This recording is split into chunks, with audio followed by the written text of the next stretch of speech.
Papatom here from stratconnection.com with a really nice find. And in mint condition, 1960 something. I don't really know, there's no serial number on these. But this is your, see how quiet that is?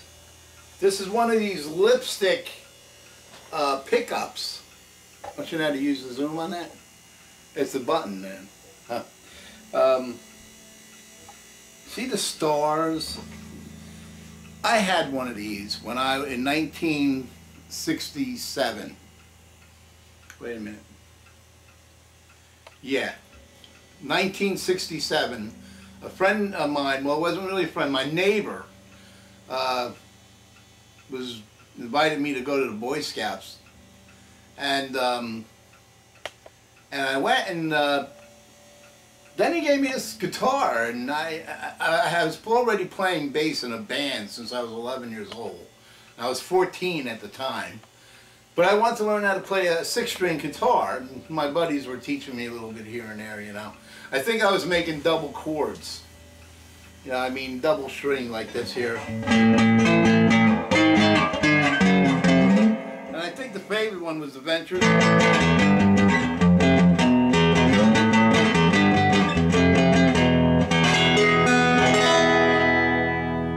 Wow, listen to that sound, huh?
This is really a hot guitar, and it is perfect, and that's what I want to show you. You heard what it sounded like, and now I'm going to show you a little bit about the guitar.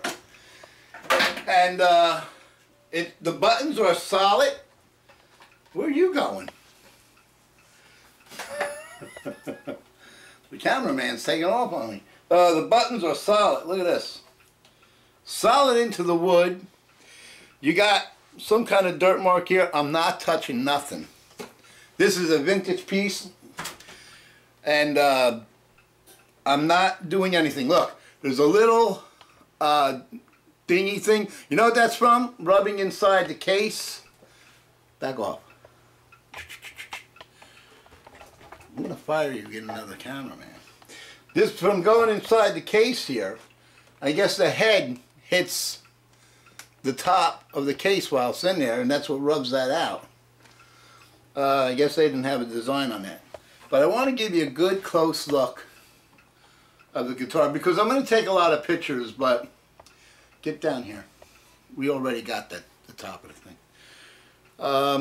Look at the bolts. get a full view of the guitar. Back of the neck.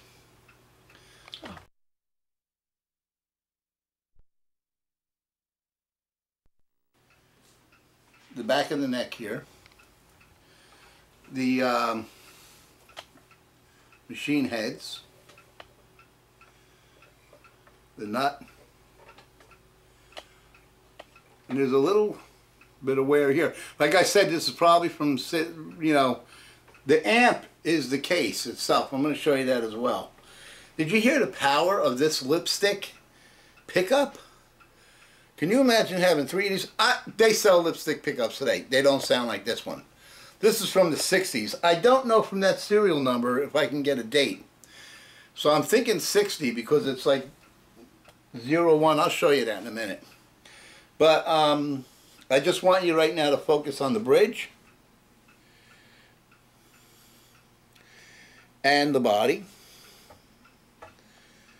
I was almost tempted to take a black marker and just like, you know what I mean? And, you know what I mean? But no, this stays the way it is. You got your volume is in reverse, so your volume is here where the treble usually is, and your treble is here. A little scratchy. I should have showed you that. But I'm going to show you this amplifier, and I'm going to show you the sound of it. Now, about the amp. Let me, let's put this down a second.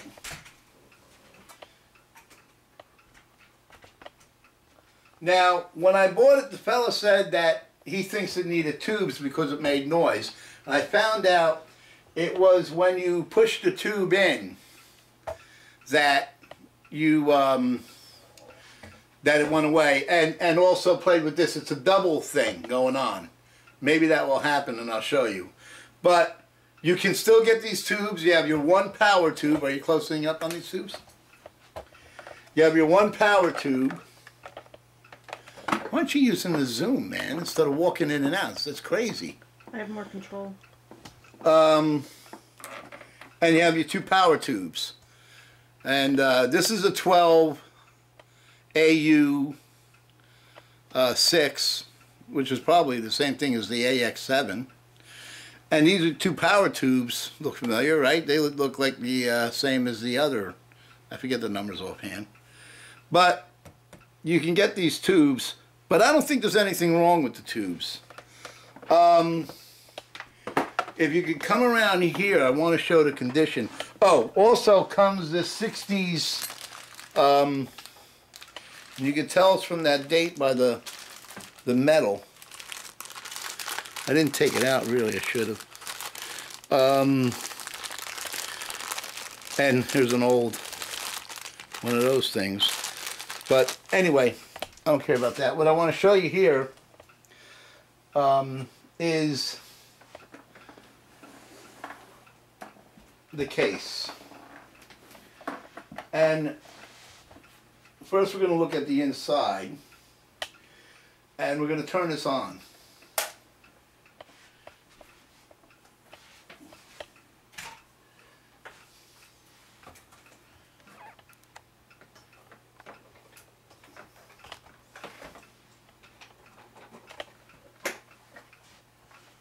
And these old amps, you know, just like the other amps, take a little bit of time to warm up. Oh.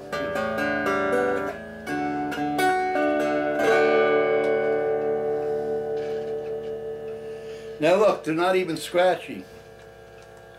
The knobs, they're not even scratchy. These have not been cleaned. I haven't touched anything on this amp.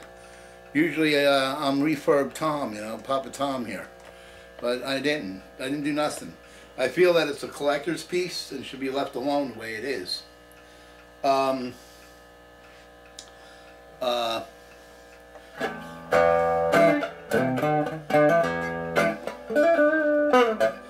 It brings back memories. I remember when I was 14 years old, and the fella next door, I guess his dad felt sorry for me. I came from a big family, and we were like the real ruffians on the block, I want to say.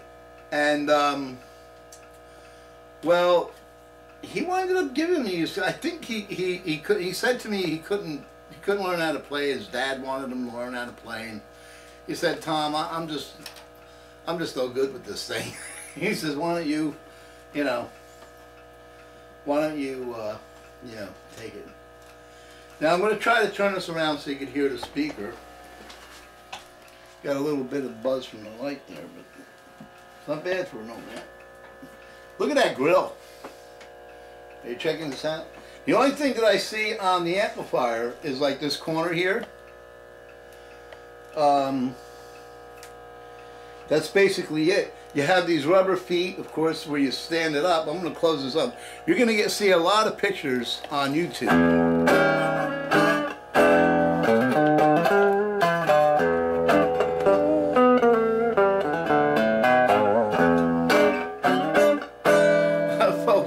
Let me tell you something.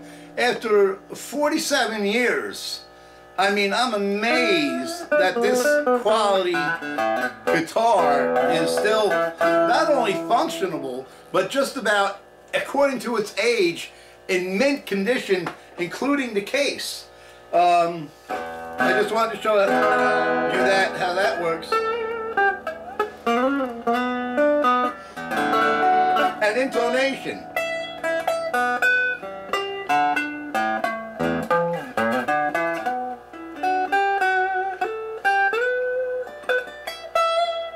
The strings aren't that high off the neck either. They're playable. It's not like you're in Costa Rica or Nicaragua, where it's nice.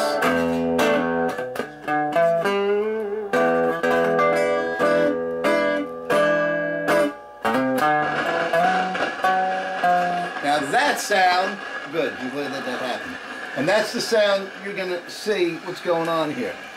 Now when you move this or the tube, there you go. See?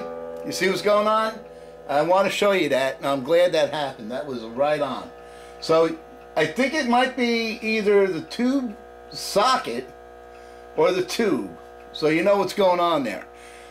These are the original Sears and Roebuck's Silvertone tubes that are in there. And this is your volume here. And this is your little 6-inch whatever speaker. And I want to show you the rest of the case. And so basically that's what you have in the way of the amplifier. So the amplifier is very, very repairable, very fixable, especially to somebody that is, I can fix it myself, but I am got so many much eggs to fry here. I can't, I don't want to get involved in this project.